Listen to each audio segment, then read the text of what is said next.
Greece will have to give Europe, or most of what it wants, if it wants to survive. It cannot survive without Europe's money, even if it chokes on Europe's conditions. By now, Europe's leaders should know this approach will not work. Chancellor Angela Merkel of Germany, the main architect of Europe's disastrous mismanagement of the Eurozone debt crisis, can keep pretending that harsher doses of fiscal austerity will restore Greece and Europe's other troubled debtors to economic health. Or she can recognize that only a combination of greater fiscal breathing room and pro-growth reforms like opening up closed labor markets, breaking up state monopolies, and streamlining bureaucracies can achieve the desired result. But slashing wages, jobs, and public spending across the board, as Europe demands, will only deepen recession.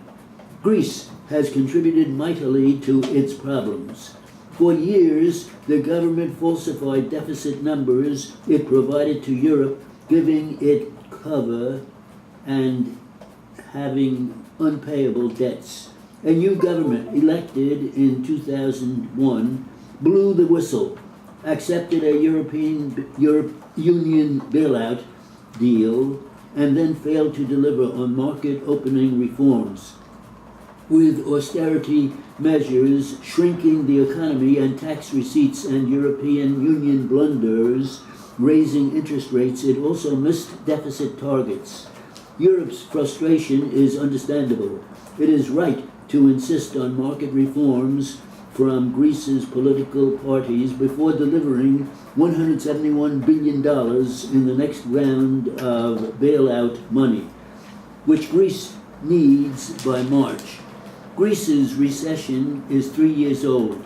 Unemployment is approaching 20%. Living standards have sharply declined. Healthcare has been gutted. Meanwhile, Greece's debt to gross domestic product ratio keeps rising.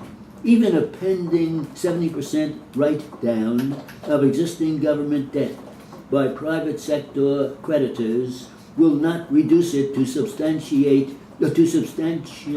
sustainable levels.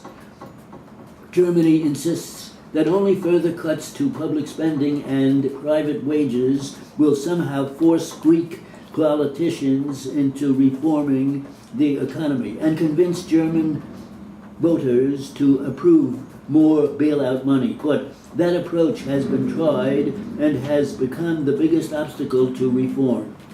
In a democratic or in a democracy, majorities can be monopolized or mobilized against special interests if they can see the economic benefit to their own lives. By forcing all Greeks to suffer with no real prospects of relief, Europe is uniting the country, now beset by strikes against further reforms. Greek politicians are worried that embracing austerity measures too willingly would be political suicide in this spring's elections. They need to pledge themselves to carry out pro-growth market opening reforms, no matter which party wins those elections. But they will not be able to keep such promises if harsher austerity is the price of a deal.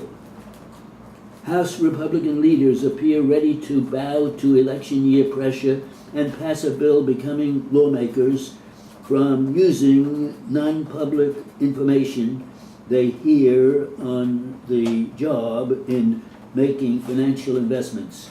The House legislation, however, is missing two vital provisions that are in the Senate bill that won overwhelming approval last week. The first provision requires that members of the budding political intelligence industry that sells information gleaned from private talks with lawmakers and staffers there's such a thing. A politician can sell confidential information to investors. Well, I don't know if it's legal, but they do it. I know banks do it. Banks sell your Yeah, banks information do it. to other. For instance, I get a bunch of advertisements. No, I know the banks do it too, but I'm just Who saying. got my name and address? But a politician can have a private conversation with a constituent and then turn around and sell that information. That seems a little. Look, you have, say, Sheldon Silver's the head of the House in the state House. He's a multi-millionaire. He's worth about $100 million. Where do you get all that money? He's got a law firm also. They all have, all the ones who are lawyers have their law firms. So some big corporation has to get some legislation to do what they want to do.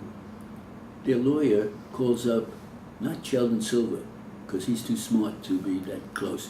They call up the law firm, and some lawyer gets on and he says, look, could you help me? I need this, so-and-so. She says, come in. So he comes in. Oh, I will charge you $25,000, and don't worry about it. I'll see if I can do something about the legislation. Then this guy leaves. They never hear the name Sheldon Silver. And this guy calls up Sheldon Silver. He says, look, I need some legislation. So Silver says, what do you need? Well, could you put on the edge of this bill that so-and-so so they can do so-and-so? He says, all right. So he gets the bill through. There's no connection. No one knows Sheldon Silver from Adam as far as the corporation goes. So you can never hurt him. Now, the other guy, the Republican out there, who's the leader, who they indicted, a guy named, I think it was Russo, he wasn't that smart. He would talk to the corporations, I'll take care of it, I'll do this, I'll do that. So people testify against him. Mhm. They can't touch Silver. And they've tried to knock him out. They can't. He's very powerful. He has a lot of friends there, does a lot of favors. That's the way it works in the state legislature. If some big corporation has the money, their lawyer goes and pays $25,000 or $50,000 or $100,000, who knows what, to the law firm, and they get the bill through. So because he